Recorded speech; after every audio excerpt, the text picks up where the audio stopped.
ఇప్పుడు heart disease ఉన్నవాళ్ళు, bypass అయిన వాళ్ళు, స్టెంట్లు వేసుకున్న వాళ్ళు రన్నింగ్ చేయొచ్చా? చెయ్యాలా, చేయొచ్చు. అంటే ఒబెస్గా ఉన్నవాళ్ళు, ఓవర్ వెయిట్ ఉన్నవాళ్ళు రన్నింగ్ చేయొచ్చా? అంటే జాయింట్స్ మీద చాలా బరువు పడుతుంది కాబట్టి. What is the difference between swimming and running? Both are very good. స్విమ్మింగ్తో ఇంకా బెనిఫిట్స్ ఉంటాయి, ఎందుకంటే అప్పర్ బాడీ కూడా వర్క్ చేస్తుంది అనమాట. రన్నింగ్కు కానీ నడవడానికి కానీ గడ్డి బెస్ట్.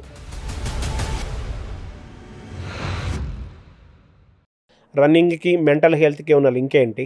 వాళ్ళు ఆర్థోపెడిక్స్ ఏమంటారంటే రన్నింగ్ అవాయిడ్ రన్నింగ్ అంటారు వాళ్ళు. సో మీరు రన్నింగ్ చేస్తారు at the age of 54 also. So running, marathon running physical health, mental హెల్త్ను మనం ఎలా చూడాలి? రన్నింగ్ చాలా బెనిఫిట్స్ ఉన్నాయండి. ఇప్పుడు ఆర్థోపెడిక్ డాక్టర్లు ఎందుకు చెప్తారంటే ఇంతకుముందు అన్నట్లు మెట్లు ఎక్కకూడదు అనే సేమ్ కాన్సెప్టే. మనము ఆర్థరైటిస్ ఆల్రెడీ ఉన్న వాళ్ళు రన్నింగ్ చేస్తే దానివల్ల చాలా ఇది బరువు పడ్డం వల్ల, ఎందుకంటే మనం అన్నిసార్లు మనము ఇదే ట్యాప్ చేస్తున్నాం కాబట్టి నీస్ డ్యామేజ్ అయ్యే ఛాన్స్ ఉంది ఆర్థరైటిస్ ఉన్న వాళ్ళకి. ఆర్థరైటిస్ లేకుండా యంగ్గానే స్టార్ట్ చేస్తే దానివల్ల చాలా ఉపయోగాలు ఉన్నాయి. అది నీస్కి చాలా స్టడీస్ ఉన్నాయి. వరల్డ్లో చాలామంది మ్యారథాన్ రన్నర్స్ మీద స్టడీ చేశారు. చాలా మటుకు స్టడీసు ఆర్థరైటిస్ రాదు, ఆర్థరైటిస్ ఇంకా ప్రొటెక్షన్ ఉంటుంది, దానివల్ల ఆర్థరైటిస్ వచ్చే అవకాశం తగ్గుతుంది అని కూడా చాలా స్టడీస్ ఉన్నాయి. కాబట్టి అది తప్పు. ఆర్థరైటిస్ ఉండే వాళ్ళు చేయకూడదు, కానీ మిగతా వాళ్ళందరూ చేయొచ్చు. ఇప్పుడు మనకు 60 ఏళ్ళు వచ్చింది, ఆర్థరైటిస్ ఉంది, అప్పుడు రన్నింగ్ స్టార్ట్ చేయకూడదు. నేను కొంచెం లేట్గానే స్టార్ట్ చేశాను. నేను 46 అప్పుడు స్టార్ట్ చేశాను. అంతవరకు ఏ రోజు నేను రన్నింగ్ చేసేవాడిని కాదు. 46 అప్పుడు స్టార్ట్ చేశాను. 100 మ్యారథాన్లు 8 ఏళ్ళలో చేశాను అనమాట. అంటే ఎన్ని వేల మైళ్ళు పరిగెత్తాను. అంత చేసినా నాకైతే ఏమి అస్సలు ఆర్థరైటిస్ ప్రాబ్లం లేదు. మనము ప్రాపర్ ప్రికాషన్స్ తీసుకుంటే ఏ ఏజ్లో అయినా రన్నింగ్ చేయొచ్చు. అది మెయిన్గా స్ట్రెచ్చింగ్లు బాగా చేసుకోవాలా, ట్రైనింగ్ బాగుండాలా, స్లోగా ఇంప్రూవ్ చేయాలా, స్పీడ్ కానీ డిస్టెన్స్ కానీ, ఇవంతా జాగ్రత్తలు తీసుకొని మంచి షూజు, కరెక్ట్ ఫిట్ అయిన షూజు, ఇవన్నీ చూసుకుంటే మనం 80 ఏళ్ళు కాదు 90 ఏళ్ళ వరకు కూడా రన్నింగ్ చేయొచ్చు. అది అసలు ప్రాబ్లం లేదు. అంటే మీరు రన్నింగ్ ఇప్పుడు మీ మ్యారథాన్ గురించి ఒకసారి చెప్పండి సార్. నేను అదే 2016లో ఫస్ట్ మ్యారథాన్ చేశాను. అప్పటికి నాకు 46. అది ఫస్ట్ 2016 డిసెంబర్లో డాలస్లోనే ఫస్ట్ మ్యారథాన్ చేశాను.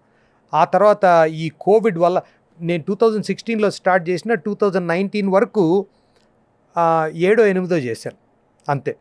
తర్వాత కోవిడ్ వచ్చిన తర్వాత ఒక 2.5 years ఎక్కడ మ్యారథాన్ రేసులు లేవు, నేను చేయాలనుకున్నా ఉండేది కాదు.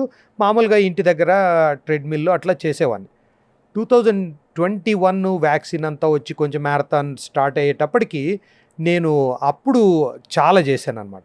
2022 నేను 38 మ్యారథాన్లు చేశాను. అది రికార్డ్ అన్నమాట. ఒకటే ఇయర్లో 38 మ్యారథాన్లు. అంటే ప్రతి నెల 3 నుండి 6 వరకు చేసేవాడిని. కొన్ని వీకెండ్లు అయితే సాటర్డే సండే 2 మ్యారథాన్లు, 2 రోజుల్లో 2 మ్యారథాన్లు కూడా చేశాను అనమాట. అట్లా చేశాను. నా పర్సనల్ ఎక్స్పీరియన్సే నేను చెప్తున్నాను. నేను అంతకుముందు ఫిట్గా లేనని చెప్పేవాడిని కాదు, కానీ అప్పుడు కూడా టెన్నిస్ ఆడేవాడిని, బాస్కెట్బాల్ ఆడేవాడిని. ప్రతి ఒక్క స్పోర్ట్కు ఏదో ఒక కంపెనీ కావాలన్నమాట. ఇప్పుడు మనం టెన్నిస్ ఆడాలంటే ఒక ఫ్రెండ్కి కాల్ చేయాలా, వీలు ఉండాలా, కోర్టుకి వెళ్ళాలా, అది షూజు, ర్యాకెట్, బాల్ ఇవన్నీ ఉంటాయి. బాస్కెట్బాల్ అంటే కంపెనీ ఉండాలా, కోర్టు ఫ్రీగా ఉండాలా, ఇవన్నీ ఉంటాయి అన్నమాట.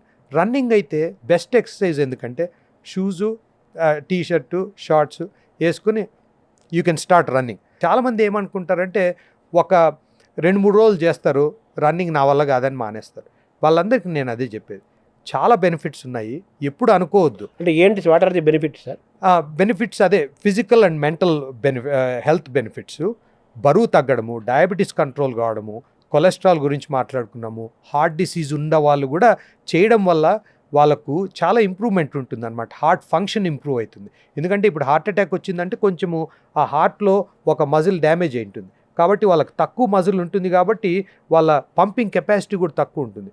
ఈ ఎక్సర్సైజ్ చేయడం వల్ల ఉపయోగం ఉంటుంది. అంటే కార్డియాలజిస్టు వాళ్ళు క్లియర్ చేయాలా ఫస్ట్, అంటే వాళ్ళు సేఫ్ అన్నప్పుడే చేయాలా. బట్ ఒకసారి హార్ట్ డిసీజ్ ఉంటే ఏదో ఎక్సర్సైజ్ చేయకూడదని ఇంట్లోనే కూర్చుంటారు, అది తప్పు. యాక్చువల్గా వాళ్ళే ఎక్కువ ఎక్సర్సైజ్ చేయాలి. అంటే ఇప్పుడు హార్ట్ డిసీజ్ ఉన్నవాళ్ళు, బైపాస్ అయిన వాళ్ళు, స్టెంట్లు వేసుకున్న వాళ్ళు రన్నింగ్ చేయొచ్చా? చెయ్యాలా, చేయొచ్చు, తప్పకుండా చేయాలి. కానీ ఒకసారి డాక్టర్తో చెక్ చేసుకుని అంతా కరెక్ట్గా ఉందా, ఇప్పుడు స్టెంట్ పెట్టిన తర్వాత ఎట్లుంది మన ఇది యాంజియోగ్రామ్ అంతా బాగానే ఉందా, ఇప్పుడు ఎకోకార్డియోగ్రామ్ అని హార్ట్ ఫంక్షన్ ఎట్లుంది, ఇవన్నీ చూసుకుని అంతా బాగుందంటే బైపాస్ సర్జరీ చేసుకున్న తర్వాత కూడా చేయాలా, చేయొచ్చు. సరే, రన్నింగ్ వల్ల హార్ట్ మీద ప్రెజర్ ఉండదా? ఉంటుంది, కానీ అది గుడ్ ప్రెషర్, అది మంచిదే. ఎందుకంటే మనం హార్ట్ని ట్రైన్ చేస్తున్నాం అనమాట. దానివల్ల ఇది హార్ట్ ఫంక్షన్ కూడా ఇంప్రూవ్ అవుతుంది. అంటే ఒబెస్గా ఉన్నవాళ్ళు, ఓవర్ వెయిట్ ఉన్నవాళ్ళు రన్నింగ్ చేయొచ్చా? చేయొచ్చు, కానీ స్లోగా స్టార్ట్ చేయాలి. ఎందుకంటే జాయింట్స్ మీద చాలా బరువు పడుతుంది కాబట్టి speed walk, brisk walk first start చేసి స్లోగా జాగింగ్, రన్నింగ్ చేయకపోయినా స్లో రన్నింగ్, జాగింగ్ లాగా అది చేస్తే సరిపోతుంది అనమాట. అంటే ఐడియల్ స్పీడ్ ఏంటి సార్? రన్నింగ్ మామూలుగా 5 km/h ఐడియల్ స్పీడ్ అంటారు. రన్నింగ్కి what is the ideal speed? ఏది మనం పరిగెత్తగలిగితే అదే ఐడియల్ స్పీడ్. మనము ఫస్ట్లోనే చాలా హై స్పీడ్ వెళ్ళాల్సిన అవసరం లేదు. ఎస్పెషల్లీ బరువు ఎక్కువ ఉన్న వాళ్ళు బ్రిస్క్ వాకింగ్ అది చేయగలిగితే రన్ అండ్ వాక్ అంటాం అనమాట. అంటే జస్ట్ ఒక 30 seconds అయినా కొంచెం రన్ అంటే జాగింగ్ చేసి తర్వాత వాకింగ్, తర్వాత స్లోగా రన్నింగ్ 30 seconds కాకుండా ఇప్పుడు 1 minute రన్ను, తర్వాత కొంచెం తక్కువ వాకింగ్, అట్లా స్లోగా గ్రాడ్యువల్గా డిస్టెన్స్ ఇంక్రీజ్ చేసుకుంటే ఓవర్ వెయిట్ ఉన్న వాళ్ళు కూడా రన్ చేయొచ్చు, తప్పకుండా చేయొచ్చు. Walking, brisk walking, jogging, running, తర్వాత రన్నింగ్. బరువు తగ్గే కొద్దీ వాళ్ళు స్పీడ్ పెరుగుతుంది, రన్ చేసినా నీస్ మీద ఎక్కువ ఎఫెక్ట్ ఉండదు, నీస్ మీద, హిప్స్ మీద. సో శరీరంలో రన్నింగ్ వల్ల శరీరంలోని ప్రతి అవయవానికి ఎక్సర్సైజ్ అవుతుంది. అవును, డెఫినెట్గా. ఎందుకంటే మన సర్క్యులేషన్ ఇంప్రూవ్ అవుతుంది, అదే కొలెస్ట్రాల్, షుగర్ ఇవన్నీ మాట్లాడుకున్నాం కదా, ఓవరాల్ హెల్త్ ఇంప్రూవ్ అవుతుంది. రన్నింగ్ వల్ల చాలా బెనిఫిట్స్ ఉన్నాయన్నమాట. ఇప్పుడు ఏరోబిక్ ఎక్సర్సైజ్ అంటాం కదా ఇంతకుముందు మాట్లాడినట్టు, running is one of the best forms of aerobic exercises. ఏ వయసు వరకు చేయొచ్చు, ఏ వయసు వాళ్ళు చేయొచ్చు? ఏ వయసు వాళ్ళైనా చేయొచ్చు. అది 8 ఏళ్ళున్నా 80 ఏళ్ళున్నా చేయొచ్చు, ప్రాబ్లమేలే. ఏదన్నా హార్ట్ ప్రాబ్లమో, ఇదే నీస్ ప్రాబ్లమో, ఏదో ఆర్థరైటిస్ ప్రాబ్లం ఉందంటే ఒకసారి డాక్టర్తో చెక్ చేయించుకుని అంత బాగుందంటేనే చేయాలా, బట్ వయసుకు సంబంధం లేదు. ఎవరైనా swimming is the best exercise అంటారు కదా, మరి what is the difference between swimming and running? Both are very good. స్విమ్మింగ్తో ఇంకా బెనిఫిట్స్ ఉంటాయి, ఎందుకంటే అప్పర్ బాడీ కూడా వర్క్ చేస్తుంది అనమాట. అది ఇంకా ఓవరాల్గా ఇంకా బెనిఫిట్స్ ఉంటాయి. బట్ స్విమ్మింగ్తో ప్రాబ్లం ఏమంటే మనకు ఒక స్విమ్మింగ్ పూల్ ఉండాలా, వాటర్ క్లీన్గా ఉండాలా, దానికి ఒక ప్లానింగ్, తర్వాత మళ్ళీ దానికి ఇన్ఫ్రాస్ట్రక్చర్ కావాలి, ఇన్ఫ్రాస్ట్రక్చర్ అదంతా ఉండాలి. రన్నింగ్ అయితే అదంతా అవసరం లేదు. అందుకు స్విమ్మింగ్తో బెనిఫిట్స్ ఎందుకు ఎక్కువ అంటే అది ఏరోబిక్గా మంచి ఎక్సర్సైజు, దాంతో కూడా బాడీ అంతా హార్ట్కు, బరువు తగ్గడానికి, కొలెస్ట్రాల్కి అన్నిటికీ ఉపయోగపడుతుంది.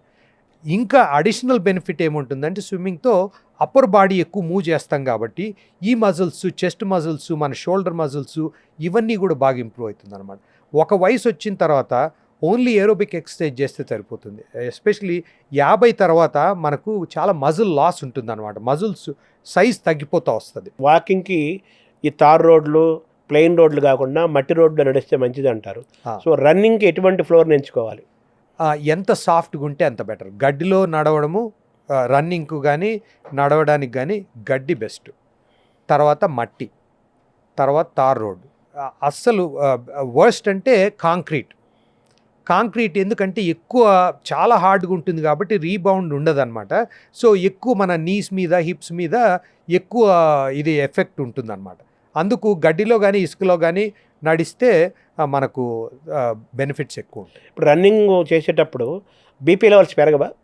లేదు, హార్ట్ రేట్ పెరుగుతుంది కానీ బీపీ యాక్చువల్గా తగ్గుతుంది దానివల్ల కూడా. అది కూడా ఒక బెనిఫిట్. ఎందుకంటే మనం హార్ట్ రేటు అది ఇంక్రీజ్ చేయడం వల్ల మన హార్ట్ ఫంక్షన్ను ఇంప్రూవ్ చేస్తున్నాం అనమాట, దాన్ని కూడా పరిగెత్తిస్తున్నాం. దానివల్ల ఇప్పుడు ఏదైనా కొంచెము మనకు బ్లడ్ ఫ్లో కొంచెం తగ్గిందనుకోండి, ఏదైనా మన బ్లడ్ వెజల్లో కొంచెం నేరోగా ఉందంటే హార్ట్ ఫిట్గా లేదనుకోండి, హార్ట్ అటాక్ వచ్చే ఛాన్స్ ఉంది, హార్ట్ ఫెయిల్యూర్ వచ్చే ఛాన్స్ ఉంది. మనం హార్ట్ని కండిషన్ చేస్తున్నాం కాబట్టి, అంటే దాన్ని ట్రైన్ చేస్తున్నాం కాబట్టి అట్లాంటిది ఏదైనా వచ్చినప్పుడు తట్టుకోగలదు అనమాట.